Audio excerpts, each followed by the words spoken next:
tended to. So I think it is time that when you look at this system, the government should think very much critically. And even for those who are paying the most lowest amount, if you assume you are totally poor, you are living in a grass-roofed house, maybe the walls are made of cow dung and so those traditional things, you still find yourself being rated to pay 300 shillings. And that 300 shillings that you're paying, it is not just 300 shillings per month, then you become eligible for services. You must pay it annually, which is 3,600. So maybe where would the teenager get that money? And the condition again is, I know they are talking about most of the teenagers becoming dependents of their parents. But they have placed a restriction, policy restriction, that a teenager, when you reach at 18 years, then you are independent. You cannot be covered in that scheme. But look at that. We have teenagers starts from 15 to 19 years old. And those are the majority. You realize a good number of our daughters and sisters are giving birth at that time. So this is not right. Then on the dependent, like for instance, for the old people, I have married today. I am maybe just 18 years, an orphan, you dropped out of school, and then unfortunately you find yourself married. Then look at that situation. They are telling you that you must have an affidavit or marriage certificate, which is a good legal document. But the question, how many people will be able to access it with these conditions? If you go to the courts, look for these materials, you will part with not less than 3,000 to 4,000. The other day they were increasing it. So that you are added as a dependent. If you're my wife, I must produce the certificate. I have to part with the more than 3,000 shillings to get that thing processed. I come back with it. I upload it to the system so that I can convince them that you're my wife, so you become a dependent. So you realize that several mothers do not have IDs, especially for those who just joined marriage some few years. They don't have IDs. The IDs they applied for has not been given to them for more than a year. It's not their fault to miss it. So, but they have to give back. The scheme that Uhuru provided for isolated them. Such cases of pregnant mothers were isolated. You could register with or without identification cards. Then you are able to access antenatal services and postnatal services. But now, this new one is like they want to compel each and every Kenyan citizen to produce any single amount that you have to the government, which we must stop, and we must agitate for it to be actually restructured. If it is really used to mean well for us, then it needs to be restructured. It needs to be thought about again, so that they can give us what actually belongs to the people and what can serve all Kenyans equally. My last point will be a request, especially to you, Jelani, quite a number of times you've done your best in the space so that we get these times to communicate and maybe deliberate on certain issues that are affecting our people. But I would request youths at this time that please let us start going to the ground. It is high time that as much as we'll be able to communicate on the spaces, but it is now very urgent that we must go to the ground. For those who are in Kenya, let us go to the ground, support our fellow people who have gone to the ground. Because yes, we can talk here. I can always repeat what David Ndii once said, that only 20% of Kenyans who are elites and they are on spaces, but the majority of the remaining almost 80%, are those people whom they consider as ignorant. They are in the villages. They can't even really listen to what you are telling them that Raila is bad or Ruto is bad. So they will still bribe the same individuals to sell themselves into leadership. In fact, that's what he made very clear. So what should we do to ensure that such mentality that they have is actually eradicated? We must come to the ground. And you can see why government is becoming very hostile with Morara. Because whatever he's doing is an eye-opener to the people. And they are afraid of that. They will be like, watu wataanza kutupigia kelele tukienda pale chini. What is this guy is trying to make fools become wise.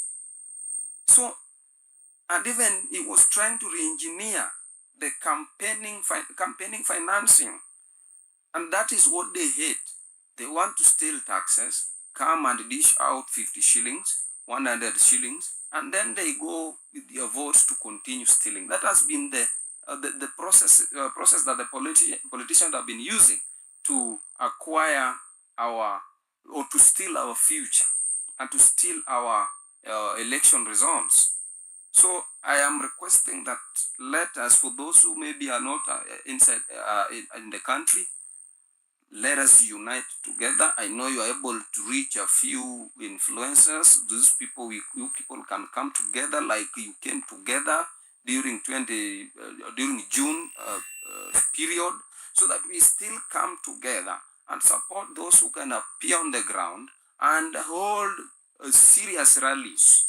When we go to a place, let them get shaken up so that we get ourselves prepared for the next general elections. Otherwise, for the processes that they are fighting over, is impeachment of Gachagua and so on and so forth, let them fight themselves so that when they are done with fighting themselves, we shall be able to overtake them. Thank you.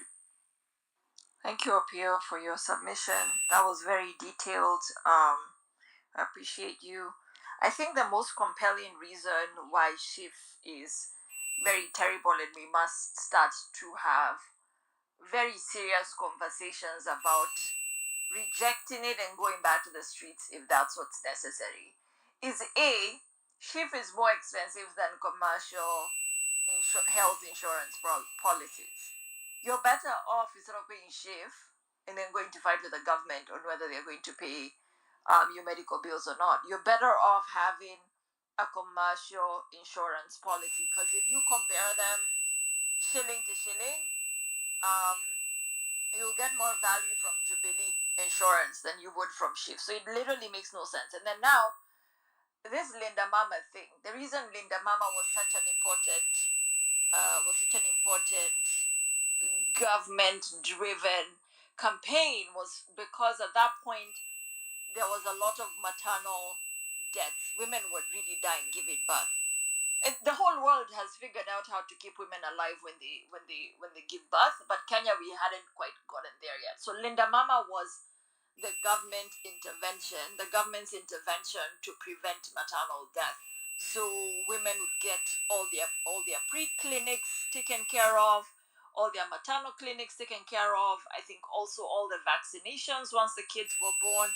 They got the whole package and it was free. Now these idiots are busy saying, "Hiya, we don't want Linda Mama anymore. You guys can go die." And I'm just like, why are we sitting just chilling whilst this is happening? I mean, it's one thing for them to roll out, for them to cancel Linda Mama. It's another thing for them to bring out a system that just takes all this money out of our pockets. Like, now we are not talking about 12 billion, it's now 48. And now it's not even 48, it's 104. Oh, it's not even 104. We also need to pay transaction fees. Like, you people, sijui kwa nini hamkasiriki like me. Anyway, DJ Kuroba, welcome to the space. I see I've added you as a speaker. I saw you did a video. The floor is yours. Speak to us. Good evening, guys. It's great to be here tonight. Good discussions. It's very important for us to have this kind of talks during these times because so that we can equip each other in what is coming. I'm gonna narrow my discussion to what is my imminent future on this SHIF matter, and I'm going to explain a reality that I just bumped into just a few days ago.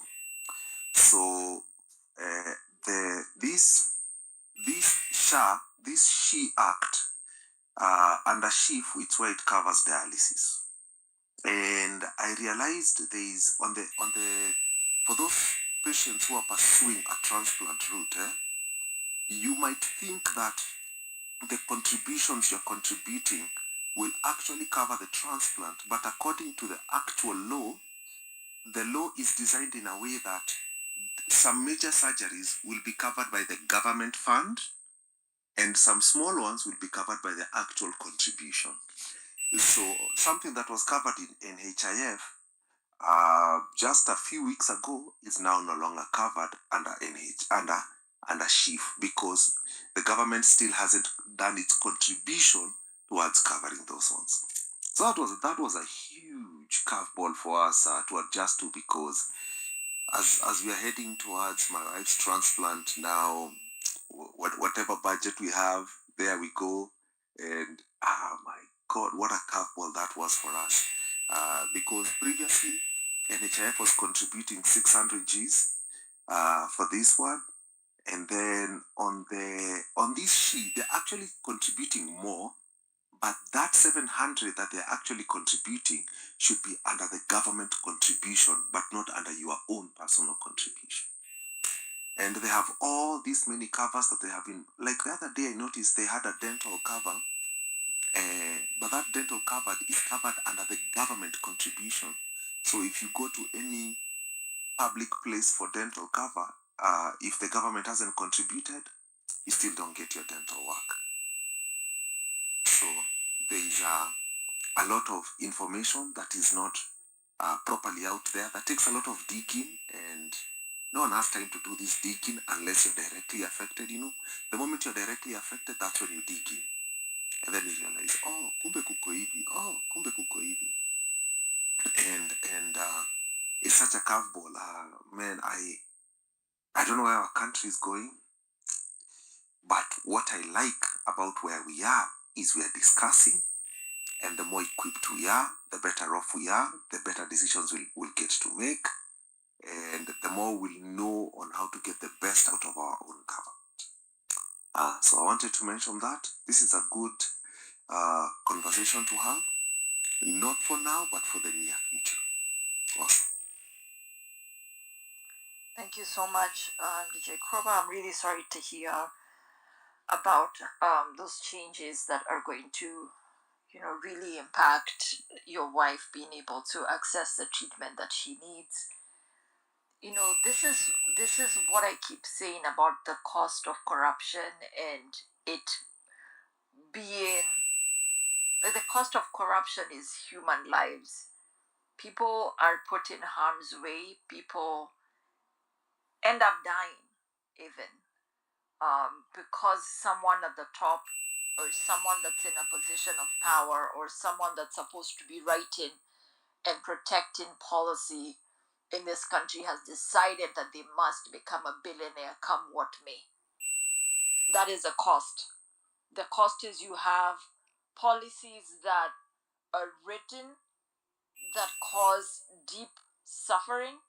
Because if you're not, usually I think for a long time in Kenya, what would happen is, when you went to hospital and you realized NHIF was not covering, or just NHIF on that specific day decided they didn't want anything to do with you as a Kenyan, what people would do is they would changa quickly, you changa, and that story is forgotten. Like no one would actually ask the questions like why isn't NHIF covering this? Why isn't NHIF coming through for us? We've been paying this for a long time. People will just privatize their solutions, and a lot of middle class to upper class Kenyans have the type of support that allows you to quickly fundraise for medical expenses, and even be able to send your people abroad for treatment and stuff. So when stuff like this is going wrong, people don't have the stomach to research and to read and to dig deeper and to find out what's going on, because we've privatized, we've made Kenya will work for me personally as me. So if I need to pay my bill, my family will idea me, my friends will idea me. I don't want to ask the harder questions as to how policy has led me down this path of having to contribute for medical and other expenses, medical education, da da da da. I think the part that's even most profound, or the bit that I'm having a really difficult time understanding, is NHIF really wasn't a broken system. All they needed to do was figure out the looting, the money that used to get stolen. That's what they needed to figure out, and they also needed to figure out how to make coverage more universal, so that now it's not just civil servants and people who were employed by the government who are accessing, NHIF, or even employed by bigger organizations, but like coverage would then include entrepreneurs and everybody else. As long as you had a cover, then as long as you had paid your NHIF, then you could access medical treatment. That's all they needed to figure out. I don't understand why we needed to have a whole brand new system. That for me is still something that I'm having a really hard time, figuring out and accepting. Next up, let's have Ben. I think I'd seen I don't know if your hand was up. I'm not sure. Let me see. It seems to have dropped off. Okay. I'm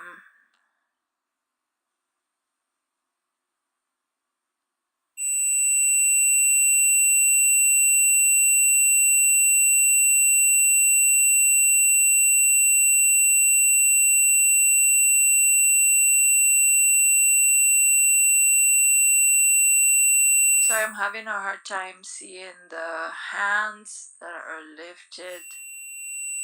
So give me a minute.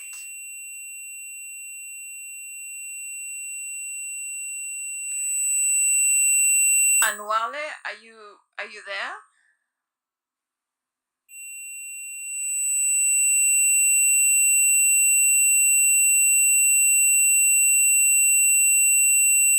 I think he's having technical problems. Okay, let's move on to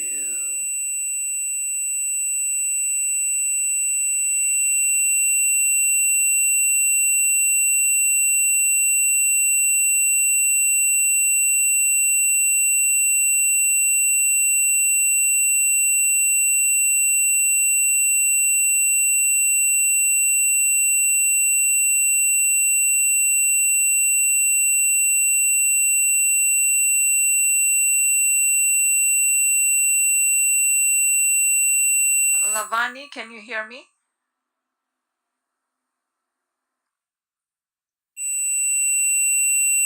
Yes, you could go ahead. Thank you, Jelani, for hosting this space, and specifically to all Kenyans who are listening in, that we are at a crossroad as a country, and a lot of things are happening, and it is just disheartening that humans that we elect to represent us, people that we had good intention, who walked around the country promising us heaven and good things, they just turn against us without blinking. But I think our constitution foresaw most of these things, and that is why in the clause, one of the constitutions say all sovereign power resides with the people of Kenya. So as many people have said, it is one thing for government to pass legislations and laws to impose them on you, but it is another thing for us to accept these legislations, because we are the government and we have the power We have the authority to decide how we want our destinies to be written. And it is this particular time in history that I know most of us are a little bit, despaired by the events that are happening in our country. And we are just too consumed with our own life that we never thought that maybe there was need for us to come together and rethink what is happening. That is why we must thank the Gen Zs for reminding us as a nation that we have a soul, we have a country to protect. And if we come together, if we work as a team, if we work as a unit, there is nothing that we cannot achieve. So today, when we discuss about the health insurance, we're discussing about the failed education system. Literally, we are at a place whereby our politicians and our leaders have, let's say about service delivery, because we elect the government as a social contract so that it can provide some essential services to us. So if the government that we have really doesn't provide these services, and instead it is actually sending it out to private individuals and private companies to run the essential services that we require as a nation, then there is no need for us to have such a government in place, because literally there's nothing they're doing for us. So, Jelani, we are at a very critical point. Today we will discuss SHIF, we'll discuss its impact on the people, but I want to emphasize that all this will not have happened if the elected people that we call our representatives, those who we have donated our powers to, will have been doing their work. It is saddening, it is really saddening to see that an issue that is so controversial, members of parliament have no time to even just say, let's listen to what concerns Kenyans have, because we are not against having a national health insurance policy in place for all of us, because our mothers, our children, our spouse, we need that health coverage. All we are concerned about is the nitty-gritties of this health coverage. You saw even at the rolling out, there's that old man who came out and said he couldn't access services because the system was, because of system failures. You will think like we just woke up yesterday and decided to implement a system. Yet we have been preparing for this. This means clearly there was no proper preparation, and clearly those who say the system is functioning are just but making reassuring us that the things are really bad, because if in the beginning you're getting it wrong, then it means there's a lot of hidden things within the system that need to be addressed even before rolling out. Someone mentioned about a pilot program. Where was this done? How was it done? Was it properly, instituted? And if that was the case, then why are we so opposed about public opinion? Because we are the people. We are the one contributing funds to that kitty. We're the one who are asking them to do this for us. They're not doing it for themselves. So when it comes to things that are very pertinent to this country, things about agriculture, health, education, these are things that are being deteriorated from every angle. You'll wonder, you may think like these guys just arrived from hell to punish us, because living in Kenya right now feels like you are in hell, literally. You can see businesses are closing down. Everything is not functioning. And as a priority, as a country, when your economy is not working, majority of the young people do not have employment opportunity. When businesses are shutting down, the priority for you as a government to discuss and talk about is not Gashagwa, literally, is not power games. But we are seeing a situation whereby nobody bothers to address the critical issues that are affecting our country. Not just SHIF, not just education system, not just the funding model. Everything is messed up. So my question to my fellow Kenyans who are listening in today is, what is it that you can do? What is it that you are doing? Because we can come here, we can talk about this, we can raise this awareness, we can do whatever we want to say, we can say whatever we want to say. But essentially, if we do not take action and go and do what is necessitated for us to do, we will lose. We will eventually just be overridden, because the laws will be passed in parliament. There's just one thing that I keep asking myself is, why do we feel so powerless? Why do we feel like we do not have the power, we do not have the authority, that we do not have the ability to change this country? Think of it this way. Fate or destiny has placed us as the young people of this nation. 77% of Kenyans are below the age of 35. And that is a generation that has been chosen specifically for this time. So what is it as a young man, or even not so young, are you gonna do to ensure that the future generations that are coming after us will have it better, will be proud? They will ask you, Dad, Mommy, where were you when tyranny and corruption was bringing our future down? You should be able to say, I stood up and I answered to that call. I stood up and I fought it. I stood up, I educated my grandparents. You should be able to answer to that. You cannot just continue working in your normal job and think that it will not come for you. You may think your pay slip is a little bit higher than others, so you won't be affected. You may think that maybe your lifestyle, you are living in a better place, so this is ni mambo ya watu huko kwenye hawajiwezi. But the truth is, I am a firm believer of the spirit of Ubuntu, that I am because we are. That the things that affect the people in Kibra today are the same things that will affect you who live in Runda. The things that affect Kenyans living in diaspora are the same things that will affect Kenyans living here in Kenya. So the idea is we must stand up for one another. If you want a better Kenya, if you want a better working system, then we cannot say and hope that a Messiah is coming to save Kenya. There is no Messiah. Let me tell you, if some of you think there is one single man who will come and declare and say, today I am here to say that Ruto must go, or today I'm here to set up everything from good, nothing like that is going to happen. You are the one who will stand up and make sure this country is functioning. You are the one who is supposed to contribute your resources, your skills, your talent, and everything that you got to ensure that you have a Kenya that you dream of. You may be attending these places and you think like this is the only thing that you can feel powerless.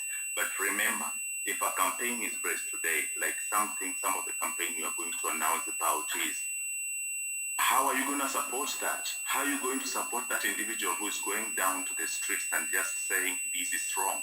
There are petitions. If you're a lawyer, there are petitions that you can file in court. If you are a musician, there's something, an artist, you can draw something, you can sing music, you can dance to, this is a revolution, and revolutions must be fought from all corners. And not a single individual, again, I'm insisting, not a single man is coming to save us. We are the one we have been waiting for.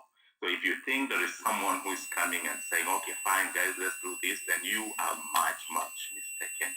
This country is going to be fixed by you and I. If we choose today that there is something I'm going to do, then you must do that thing that you have to do. Let fear be gone. We only die once. And if the government is going to come for us, then let's know that this is a head, a snake with many heads. If you cut one, another one grows right after that. If you kill this person, another one will come after that. So we must be able to stand up for one another. That is the spirit of being a Kenyan. I see it when people are sick. I see it when our kids are not able to afford school fees and we call for harambes, we call for mchanga. That is the true spirit of being a Kenyan. Caring for one another, standing up for one another. What is it that is making you so fearful, so powerless when it comes to government? And yet government is you who decided it to be there.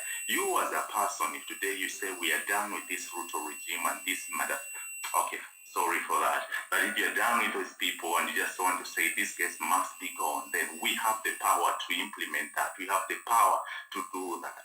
Don't feel powerless. We the people have the power to make this life better and beautiful, different, for the kids. Sometimes when you feel like giving up, I want you to remember that there is a kid that is in Turkana and he's just looking forward for something. He's looking for someone to give him hope. If you give up on them, if you give up on these very young people that are coming up and just hoping for a better life, who else will stand up for them? Who will stand up for your cousin? Who will stand up for your brother? Who will stand up for your sister? And despite we have come so far already, Some of us have already lost their lives fighting for what we are still fighting for.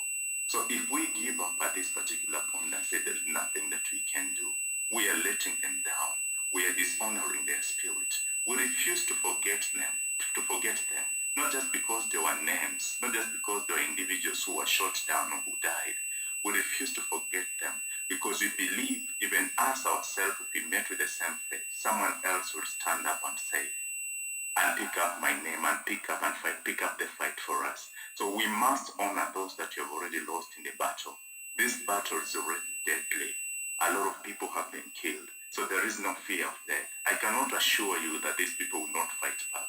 In fact, I can assure you that they will come for all of us. They will fight against anyone who dares to stand up and speak for this country. But it reaches a point where we must say enough is enough. We must say our collective gain, our collective ability as a people, our collective destiny as a people is far much greater than my personal ambition, than my personal desire. Maybe I don't want to speak a lot, but I just want to give you a reminder that in 1963, 1960s, I think, when Singapore was just a marshy land, and nothing was in that country. Lee Kuan Yew, in fact, they tried joining Malaysia, and Malaysia decided to expel Singapore from Malaysia because they felt there's nothing, they've got no value they can add to that country. So sometimes it is okay to be not able to see hope where you are in. But there was a man called Lee Kuan Yew, and this guy came up with policy, he even cried on national television and said, we have desired to be with Malaysian as a nation, and we wanted to unite with them, but they have rejected us. But we have no choice as Singaporeans to rise and become what you want to become.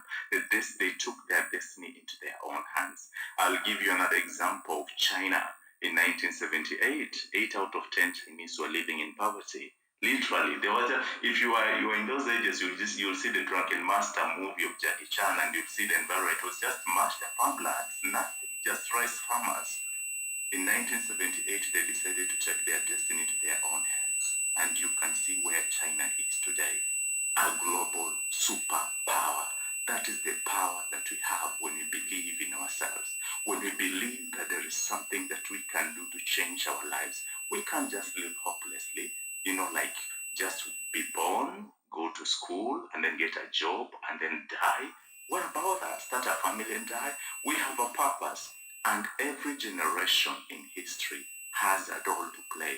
And ours today, if there is a role that we must play, we must stand up for, is to deliver the fourth liberation of our nation: economic freedom, accountability, and transparency and good governance. That is the thing, that's the clarion call that every young man should take it up and fight to the end.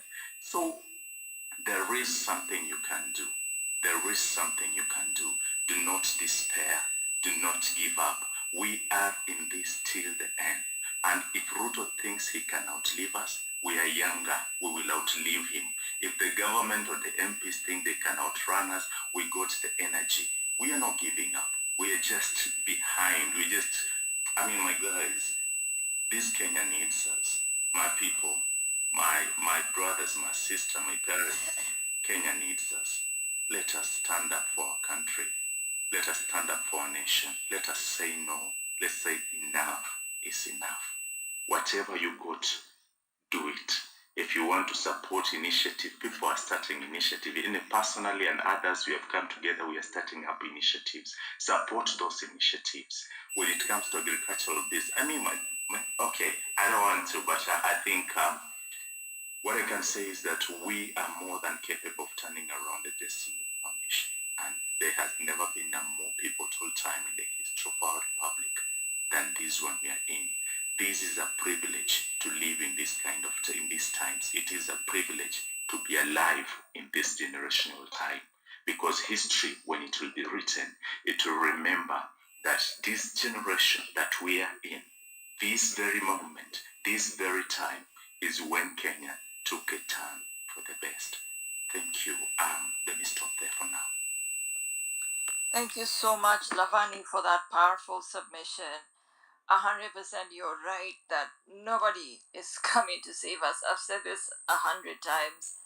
I said it to the Kenyans that I met in Minnesota. I've said it so many times on spaces that there's no savior. It's either we rise up and we decide that we are going to liberate our country ourselves, or we decide that we are going to resign to fate and we are going to allow the people who are looting our country and taking us to the dogs to continue doing so. And let me just speak briefly before we allow. I think Duty Bound had requested to speak, and Droidy Ty as well. Before I allow them to speak, let me talk about the savior mentality, because I can see we have slowly fallen back into that situation where Kenyans are so desperate for one person to come and pull them out of the problems. So at some point it was Baba, and everyone is expecting Baba to come through and support the movement and stuff. And then Baba, obviously being a human being and being a fallible one at that, he makes the deals that he made for himself. And then we are back to being disappointed. Oh my God, how can Baba do this to us? And then we identify another person, maybe somebody in the movement, and we're like, oh my gosh, best human being ever. This is who is going to deliver us from this mess. We don't need to show up to Maandamano because you see so and so is doing such a good job. And then inevitably the circle of disappointment comes around again, and you're disappointed again. Now we've pedestalized so many people and turned them into our messiah, that when they let us down, it deflates the movement, because we are not personalizing our salvation. You guys are seated waiting for someone random to come and save you. And then, even just like generally, when we are trying to hold these spaces, even to talk about, SHIF, Adani, JKIA, Ketraco, university funded model, just whatever random scandal that is happening every day, because every day is something new. You have the one side that's like, oh, this people, the reason diaspora people are doing this is because hacha they don't have people to talk to, they're so lonely, they don't have friends. Or it's and you end up sucked into a space where, instead of focusing on the fact that your country is getting sold piece by piece, and this is a matter of national, like, it's an emergency for all of us, whether you are in Kenya or abroad. We start getting into small conversations that they're not helping us. These conversations are not helping us, as we are fighting about sijui or so and so's neck, or we are fighting about sijui whose afro. They've done the deal, the Ketako deal. They've already given our energy to the Indians. As we are fighting kiasi kiasi ndio hiyo SHIF. Like, just the more we don't focus on saving our country, the more we lose our country. And I'll be honest with you, man. I'll be honest with you. The people who have had an opportunity to leave Kenya, just either to visit or to live somewhere that's not in Nairobi, those guys have options. You have options. You can always choose not to come home. It will suck. It will really suck, because we love Kenya. It will really hurt. We have family and friends there. But to be honest, we have options. You can't be in Kenya seated and not loving Kenya the way you should, when you know very well in your head you don't have that option. You don't have the option to be like, okay, I'm gonna pack my bags and leave.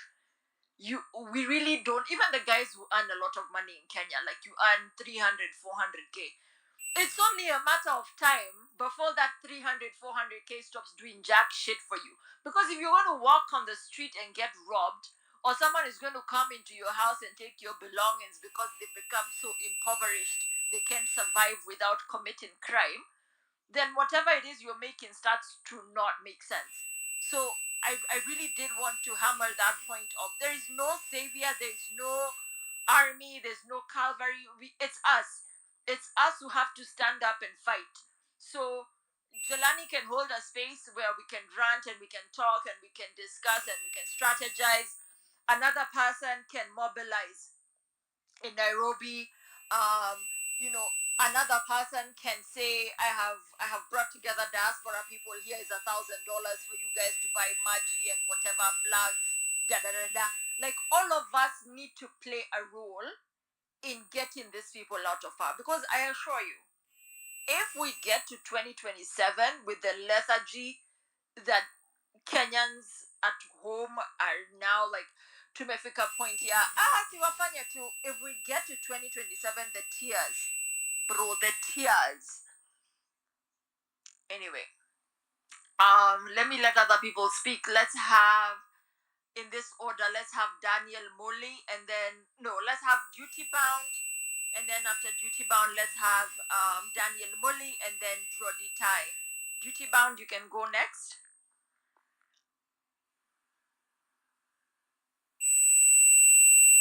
You need to unmute yourself to speak, Duty Bound.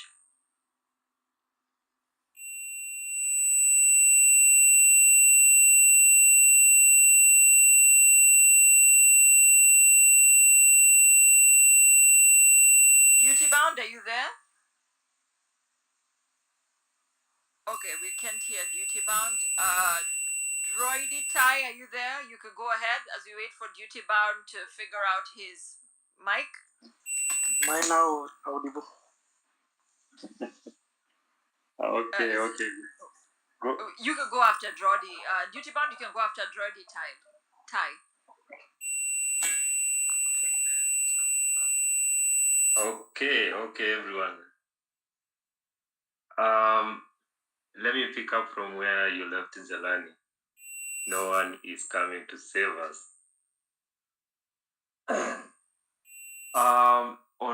Over the weekend, I happened to join a space where Dr. Miguna was talking, and I picked one thing. With all his experience, this guy has come to a conclusion that there is only one way we can do this. The streets will decide. And I'm also of the opinion that we need to avoid distractions. We need to avoid distractions, the talks of, I don't know, forming parties, blah, blah, blah. I don't want to repeat what Jelani talked about. It is true. We need to be laser focused on a mission. That mission, on my personal level, I've come to believe that it can only be achieved through the streets. Now, there's only one important thing I wanted to say in this space, which I think is going to actualize that mission. I would like us to interrogate everyone on a personal level, to interrogate the reasons. And when I say interrogate deeply, I mean deeply interrogate the reasons why you believe that we cannot have another way. We need to interrogate that, get that clarity in our minds. When we have the clarity in our minds that, look, the parliament is already, it has been taken hostage. When you consider the legal framework and how corrupt it may be, or it can be, sorry for the interruption. So what I just wanted to say is, let's interrogate that. Let's get that. The reasons why we need to do this. And once we get that, it doesn't matter where you are. It doesn't matter whether you are in New York. It doesn't matter wherever you are. Even if you are in Kenya, you'll find the will to do what is necessary.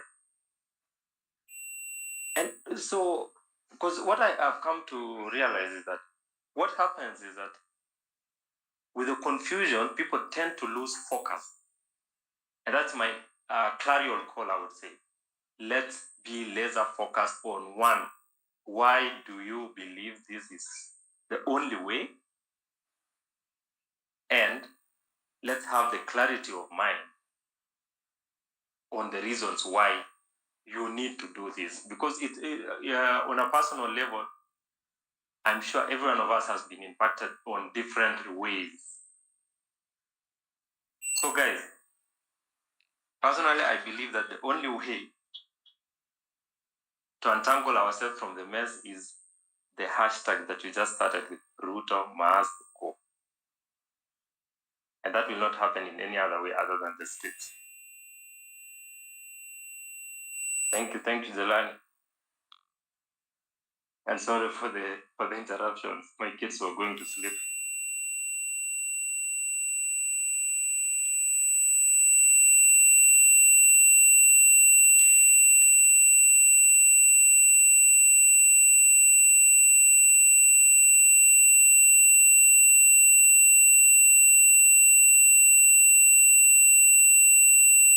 Hello, anyone can hear me? Looks like Jelani can't hear me. Rosie, do you want to go? Or was it the guy? Ready. Yes. Sorry? Okay. Thank you, Jelani, for this opportunity. And I hope I'm audible enough. Everybody can hear me. I want to pick up where the former speaker, Lavani Miller, left off. And nobody is coming to save us. And it is up to each and every one of us to do what we have to ensure that we liberate our country. And I want to remind each and every one of us, the last 2 years has been hell on each and every Kenyan. And currently there's a bill at the Senate where the government wants to extend their term limits. That MP to get an extra 2 years, that governor to get an extra 2 years, that president to get an extra 2 years in position. And it is going, if we think things are worse now, just imagine them having an extra 2 years. So it is up to every Kenyan to stand up and be counted and bring change into this country of ours. We must all join together and have a common goal, have a common purpose that we want Ruto to go and his whole government to go. The parliament has failed us drastically. They are passing all these punitive bills, all these punitive taxes. They're imposing them on us. We are being colonized by our own people. They are pushing us to a point where people cannot be able to take care of their own families. They cannot be able to feed their own families. They cannot be able to go to access proper medical care. They're coming up with this whole SHIF and SHA the thing they are claiming they want to improve NHIF. But at the end of the day, if you look at the cost, the amount of money that people will be contributing is more money than they were originally contributing to NHIF. We are seeing people on television that they were going to access medical services and they were asked to pay extra money because of the new system, meaning they just want to get into our pockets deeper and deeper at their own benefits. So this is a clarion call to everybody. If you do not stand up and be counted now, then who will? And if we do not do it now, when will we do it? So let us come together as Kenyans, both abroad and in our country, and stand to be counted. There are so many people out there who are coming up with ways of liberating our people from Mtuwetu syndrome. There's a person coming from my tribe. Yet that person who is coming from your tribe is going there to benefit him or herself at our own expense. We have to liberate the people from that tribalism, that culture of accepting 50 shillings, 100 shillings, and electing somebody who comes from your era, from your tribe without necessarily looking at the character of that person, the qualifications of that person. We have people in government who didn't even graduate. They dropped out of school, and they're the people who are supposed to come up with bills that are supposed to lead this country. I don't know. We have to do it now.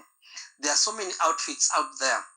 There are so many people who have come together and they have said that we need to bring change, and change is coming, and change will not wait for anybody. It is up to us. No matter what, no matter the outcomes. You know, we can't live in a country where police are in the street shooting people on the street and in public. We are seeing live coverage of policemen shooting Kenyans, innocent Kenyans, who are holding nothing but the flag of our country. They're being shot dead and nobody is being held accountable. This government has decided to not only kill its own citizens, they have decided to oppress us to a point where we have no voice, but we are very, very powerful. The power of the people is more powerful than the people in power. We have all the power. Actually, it is enshrined in our constitution. It is high time that Kenyans, we stop complaining, we stop lamenting, and we start taking action. And action is going to start with us, with each and every one of us, and we must do it with immediate effect. If actually we are supposed to be right now strategizing on what we need to do to ensure that we remove these people who are in government and bring in a new government that are held to account, that are transparent, that are hellbound on providing services to the people and not being served. And that is my submission. Thank you, Jelani, for the opportunity. Thank you so much, Daniel. Let's have Duty Bound. Are you ready to speak now? Is your mic better? Yeah, am I audible? Yes, go ahead. Yeah, actually, the prior speakers have already touched on so many things that I felt I was to talk about, especially Lavinia, and I appreciate that. Thank you very much. So it's actually unfortunate that we are finding ourselves in this era where we are constantly flabbergasted by how systems are being run with very little regard for the constitutional or ethical principles. Yeah, it is as though we are living in a state of chaos where the rules that should guide our societies are disregarded, and we are left feeling like the world is on the brink of collapse because everything is run by the speed. Unaamka, you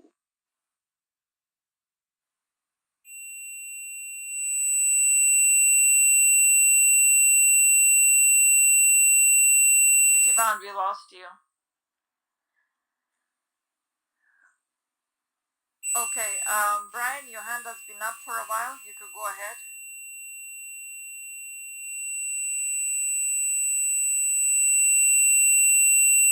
Brian?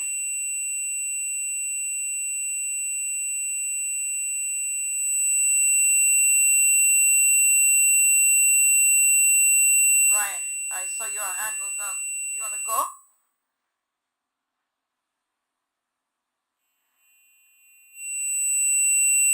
Okay, maybe my mic has a problem. Can you guys hear me? Yeah, we can hear you. Okay, Brian, are you there? Your hand was up. All right, let's have E-Town. Who is E-Town? Go ahead. Hey guys, can you hear me? Yes, yes, Hello. we can hear you. Go ahead. Hey, so my name is Randy. I feel as though we're being attacked on all fronts. I feel like all over institutions are being captured because, as you can see, our educational systems, the university funding model and CBC, all that, I feel as though they were removing from a system that already worked from the Shah, from the agricultural the bill that was about to be passed, and JKIA, like Kentraco, everything that is going on right now. Now Nanikama, we're being attacked on all fronts, and like it's about time Kenya we just like do something. Like imekuwa, it's just like we're in a desperate situation. Like everyone is so or almost like we're hopeless, we don't know what to do. You're ujui ufanye nini. If you go to the streets, the cops are brutalizing, and I feel like as though we all need to like just wake up like together as a collective, as a nation, tu tuamke tu wote maze, iko tu ni hivo, tunaingia tu hapo maze, kwa sababu this is too much, man. I'm so desperate, I'm so hopeless. Even as I'm talking to you people right now, my hands are shaking, cause sijui tufanyaje maze, kwa sababu unaona everything that is going on na hakuna mtu, we are not waking up yet, and like it's back to back. You see, Adani is coming in, there is this Kentraco, deals are being signed while they do things in a shady way. Wanafanya tu vitu tu venye wanajisikia maze, they are untouchable, and I feel like it's too much. It's just too much. As Kenyans, we are overwhelmed. Tumechoka. We can't do this anymore. It's just so desperate. We need to just like stand up, fathers and daughters and sons pamoja. We go to the streets like the Arab Springs. Tunaenda wote, kila mtu tu anatoka tu, kila mtu. And if not, if it's too much, the cops, we need to starve this government. Hakuna pesa, tax basi ikuwe basi hatuwapatii basi, kwa sababu pesa zetu, you have decided, you know better. There is no way that we are paying taxes, tunawalipa pesa zetu, alafu nyinyi ndo mnakuwa kiburi. It is our money, sio tunawalisha familia zenu, and you speak down on us, as in the betrayal from yani uku Raila, yani it's all so bad. And I feel like hii mambo yote tu maze, it's imetosha maze, tu tuende maze, wa Kenya tu maze, wa tafadhalini Kenyans, man. Like this is just a cry, kwa sababu for me, as I'm seeing things are going like it's going hell, we're hellbound, because things are happening back to back. As you can see, SHIF is killing people. SHIF is the systems are down. Wagonjwa huku huwezi lipa 30k. Wacha niseme mama amezaa leo, unaambiwa ulipe 30k. Who has 30k right now? Nani ako na hiyo pesa anaweza sema tu wacha basi nitoe 30? Seme you have a medical emergency, 100k, you know, uko 200k, utatoa wapi hiyo pesa? Where will you get that money? Utatoa wapi yani?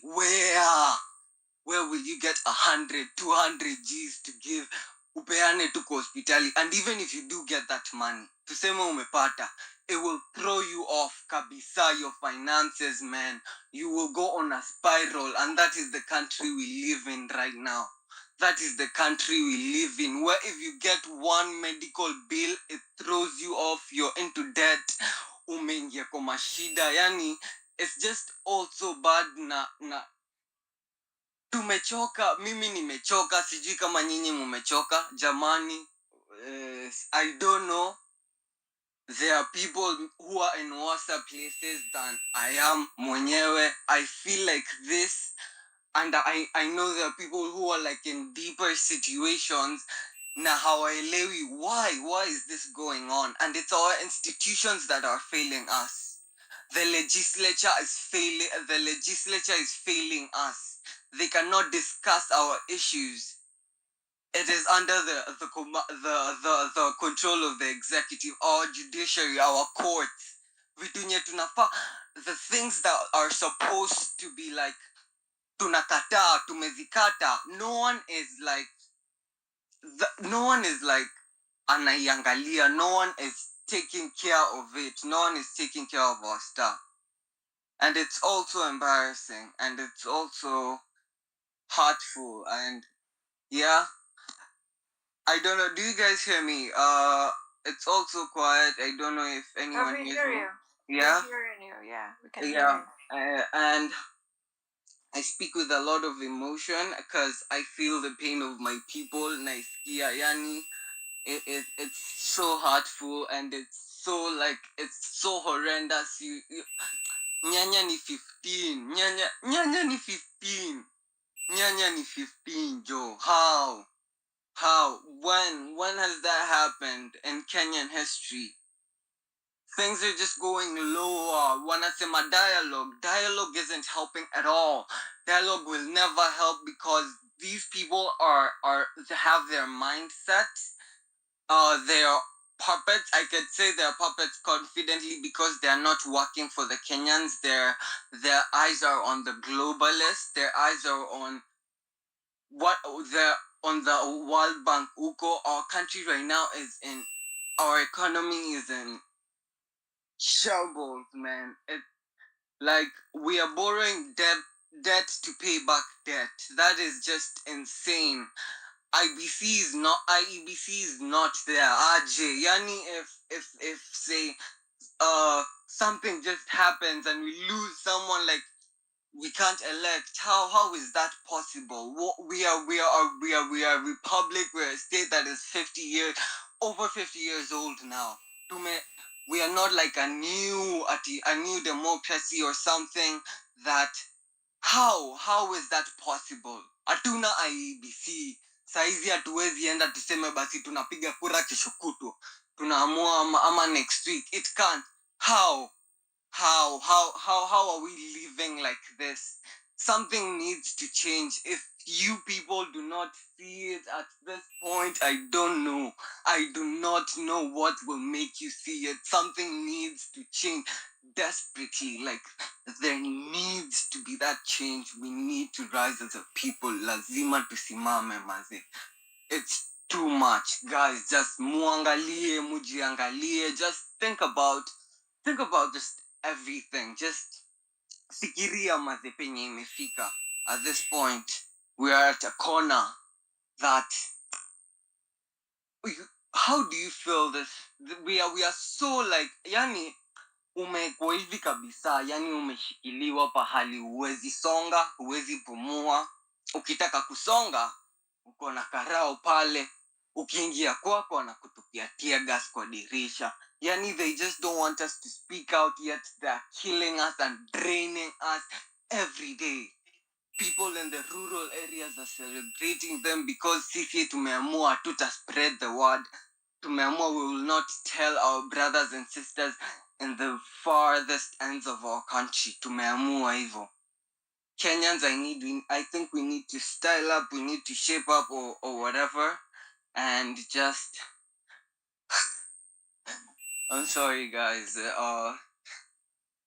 My heart is racing, and thank you so much. That's all I have to say. Thank you. Thank you for the opportunity, Jelani, and thank you so much, guys, for hosting this space. Thank you. Thank you, E-Town. That was really powerful. I didn't want to interrupt you because it's your emotions. A lot of people relate with the emotions you're feeling that you're pushed into a corner, feeling I didn't know Nyanyani 15 Bob. That's actually insane. I don't know how you guys are calm when all these things are happening. Sometimes I feel like this and I'm like, kwani nimejump peke yangu. Like, you guys are not pissed off enough. You know? What Megona said is true. That I think somebody quoted him. But it just has to be 2 million people in the streets. That's the answer. It's not impeaching Gashagwa. It's not, oh, let's dissolve parliament. It's just 2 million of you in the streets until these guys resign. That's the answer. that's how we get out of this mess. I don't know which language, I don't know what language of oppression Kenyans want to be spoken to with for them to rise up and fight. I don't know what that is. But yeah, let's have, so we have just like 20 minutes before this space ends. So I want to give, we have, I think, 5 people that want to speak, and then we're going to close. So let's have the farmer, and then we have Triple O, then we have Prima and Glass King in that order.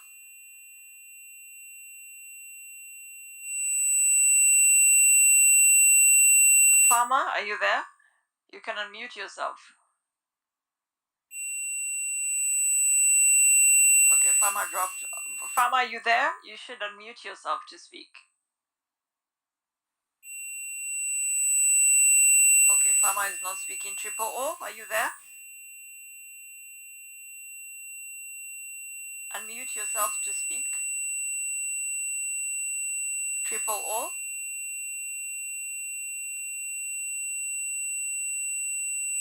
Okay, not there. Freemar, go ahead. Fred Maritim, go ahead. Thank you. Good evening, Jelani. Hey. And other members. Thanks for the opportunity. Let me first express my displeasure and disappointment for what is transpiring in this country.